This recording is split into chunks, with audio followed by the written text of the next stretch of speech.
नमस्कार. आज आपण कच्च्या कैरीपासून झटपट लोणचं बनवणार आहोत. त्यासाठी इथे 2 कैरी स्वच्छ धुवून पुसून त्याचे बारीक बारीक असे तुकडे करून घेतलेले आहेत. एका पॅनमध्ये 2 चमचे मोहरीची डाळ घालू. इथे मी मोहरीची डाळ घेतलेला आहे. तुम्ही अख्खे मोहरी 2 चमचे घेतले तरी चालतं. याला आता 2 मिनिटं परतून घेऊ.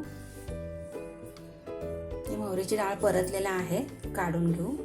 ह्याच तव्यामध्ये 1 चमचा बडीशेप घातलेला आहे. ते छान असं परतून घेतलंय, काढून घेऊ. ह्याच तव्यामध्ये 1 चमचा मेथ्या घातलेल्या आहेत. ते असं कोरडं भाजून घ्यायचंय. इथे बघा भाजलेल्या आहेत, काढून घेऊ. काय खलबत्त्यामध्ये घालायचं आणि त्याला रवाळ असं बारीक करून घेऊ. हे तुम्ही मिक्सरमध्ये सुद्धा घालू शकता. इथे बघा एकदम असं रवाळ वाटून घेतलेला आहे. याला काढून घेऊ. एका बाउलमध्ये काढून घेतलेला आहे. त्याच्यामध्ये 1 चमचा लाल तिखट, पाव चमचा हळद घातलेला आहे, 1 चमचा मीठ घालू, पाव चमचा साखर घालू. इथे मी साखर वापरलेला आहे. तुम्ही साखरऐवजी गूळ वापरू शकता. ह्याला आता चांगलं मिक्स करून घ्यायचंय. ते छान असं मिक्स झालेलं आहे. त्याच्यामध्ये 2 चमचे तेल घ्यायचंय. हे आता गरम करून घेतलेलं आहे. त्याच्यामध्ये पाव चमचा मोहरी घालू. मोहरी तडतडलेल्या आहेत. पाव चमचा हिंग घालू. आता ही फोडणी ह्या मसाल्यामध्ये घालायचं.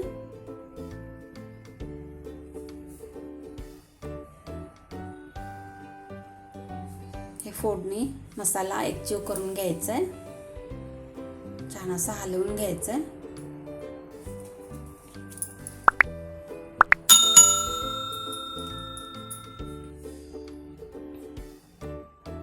इथे बघा फोडणी असं छान मिक्स झालेला आहे.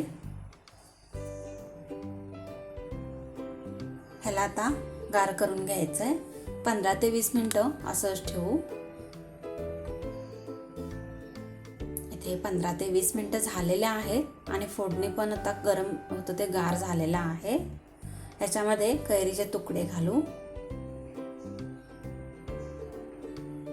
आणि ह्याला आता चांगलं मिक्स करून घ्यायचंय.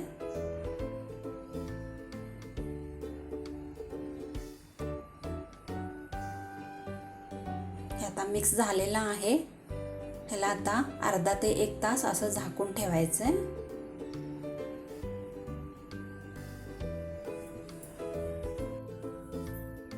इथे बघा 1 तास झालेला आहे.